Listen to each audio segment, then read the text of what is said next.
My niece is expecting her first child. There is already a great deal of excitement in my sister's house. The child to be born will be born in California, and I would wager will be whisked off to Grandma's house in Michigan before attaining a California tan. There has already been one shower. There will undoubtedly be more. A new twist is a party that is held to disclose the gender of the baby. These gender reveal parties have become quite elaborate and often quite garish. A box of balloons is opened and the traditional colors of pink or blue are let loose to announce the tidings of great joy. It's kind of like waiting for a pope to be elected, white smoke or black smoke. There's nothing quite like a baby to make you question the sanity of some adults. Trust me, I've just spent a month watching perfectly normal adults behave like deranged chimpanzees in order to get a child who wants nothing to do with a fat man in a red suit take the perfect picture. Without moving so much as a finger of their dimpled hands, these newborns can make a room full of adults look like stark raving idiots. And there are the unique rituals and reverences that must be observed. The antique baptismal gown is hauled out of storage and placed on another generation of the family as they make their entrance into the family of God. Water from a place beloved by the family is brought into the church for baptism. There's a party, the first of many at which this child will be feted. Well, there are some rituals and reverences which are observed at the time of Jesus' birth. We hardly ever spend much time with them. We know little about them. But as the calendar falls this year, we can take a day to remember that when Jesus was born, he was born into a faith and into a tradition in which certain things were expected to take place. We are told by Luke's gospel that on the 8th day of Jesus' life, he was circumcised according to the law of Moses and the tradition of the Jews. This would not necessarily have taken place in the temple. Quite often the local synagogue, more often the family home would have been the setting. In Jesus' case, we are left without any information about the location, as we are left without so much information of Jesus' formative years. But that reminds us that the Gospels are not biographies. Each Gospel has as its purpose the proclamation of the good news and serves to undergird and strengthen belief in God's love made known in Jesus Christ. Luke's particular purpose is quite clear. Luke presents Jesus as a Jew born among Jews, living his life under the mitzvot or the commandments of God, living in obedience to God from his earliest days. Jesus is fully and completely a Jew, a child of the covenant, a faithful observer of the law. Then 40 days after Jesus' birth, he's taken to the temple in Jerusalem, which is the geographic center of Luke's gospel. The purpose has little to do with Jesus, but has everything to do with Mary. According to the law of Moses, you can check it in Leviticus 12, a woman is considered ritually impure for 40 days following the birth of a son. Mary and Joseph offer an offering that is acceptable, though it reflects their possible social standing, a pair of turtle doves, a humble offering. They bring the offering to the temple, which the priest offers, thus ensuring her purification. Luke also cites the idea of redeeming the firstborn son, because the firstborn is considered the Lord's. The father would offer 5 shekels to the priest to redeem or to buy back his firstborn son from God. Now, there's debate among scholars whether or not this was necessary, but the idea that Luke would raise the notion of redemption early in his gospel is certainly a tip of the hand to what Jesus would be all about. What's interesting is that there is no requirement for Jesus to be presented in the temple. Luke is drawing parallels between the childhoods of Samuel the prophet and Jesus. Their mothers sing nearly the same song when they discover their pregnancies. So the idea of presenting Jesus in the temple may be a reflection of Hannah bringing Samuel to the temple to be raised. But what happens next is fascinating. First, an old man, identified as Simeon, comes to the temple at the same time all these other things are happening.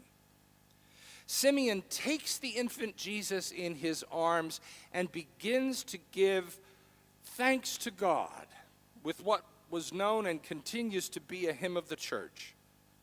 Known as the Nunc Dimittis, Simeon celebrates God's faithfulness in sending one who will bring salvation and healing, light to illumine the path of the Gentiles, and glory to the people of Israel. Simeon also has a word for Mary and Joseph. This child is destined for the falling and for the rising of many in Israel, and to be a sign that will be opposed, so that the inner thoughts of many will be revealed, and a sword shall pierce your own soul too. Jesus' teaching and preaching will create divisions among people, and especially to Mary, cause deep sorrow as well as deep joy. And then another old person appears. She is the prophet Anna. Anna is comparable to all the other great women in Judaism, Miriam, Deborah, Huldah, and others. Anna is the ultimate church lady, nearly living in the temple every day. She, like Simeon, gives thanks to God for this child, in whom she somehow sees God's promises fulfilled. I wonder how Mary and Joseph must have thought about all of this. I wonder what the conversation was on the way home.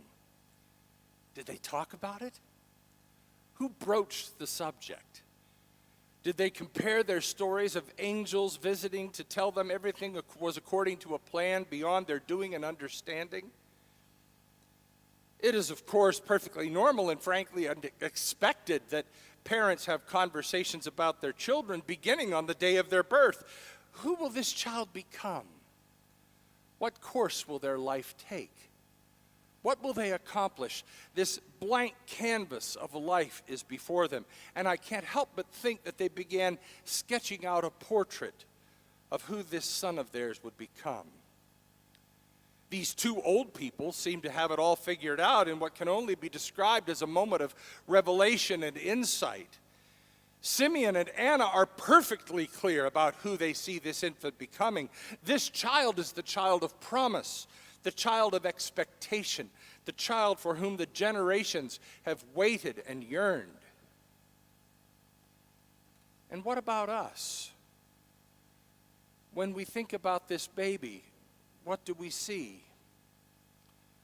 Another adorable infant that we just want to hold? Are we a little like the character Ricky Bobby in the movie Talladega Nights, who states his preference for the baby Jesus? As Ricky says grace, Carly says, his wife says, hey, sweetie, Jesus did grow up. You don't always have to call him baby. It's a bit odd and off-putting to pray to a baby. Ricky shoots right back, well, look, I like Christmas Jesus best, and I'm saying grace. When you say grace, you can say it to grown-up Jesus or teenage Jesus or bearded Jesus or whatever you want. Do we see just a baby? And do we prefer a baby who asks little or nothing from us? Or do we catch a glimpse of what Simeon and Anna saw? When we look at Jesus, do we see someone who will turn the world upside down? Do we see someone who will divide falsehood from truth? Do we see one who will teach love and not hate? Do we see one who will cause many to be cast down and even more to be lifted up? It's not enough to sing the carols and light the candles. What are we going to do with this baby and the man he will become? Will we wrap him in bands of doctrine that make him unattainable to us, or make him attainable to us but unreachable to others? Will we present him gifts that cost us little in the hope that he will gift us beyond our wildest dreamings? Will we use him as a wedge to divide us from others? Will we employ his teachings to gratify ourselves while damning others? Jesus was born to teach us in the most profound way the lesson of love. That's what Christianity is supposed to be about. A way of living love to all people. Our faith is to be about loving God and loving neighbor. And anything that is purported to be Christian teaching that denies that essential truth is a falsehood. This baby we celebrate did grow up and taught us to love one another. It's a hard lesson to learn and an even harder lesson to live, but it is truly what Christianity is all about. At Christmas, we often hear the words of Christina Rossetti. An English poet, we know her for two carols that we sing.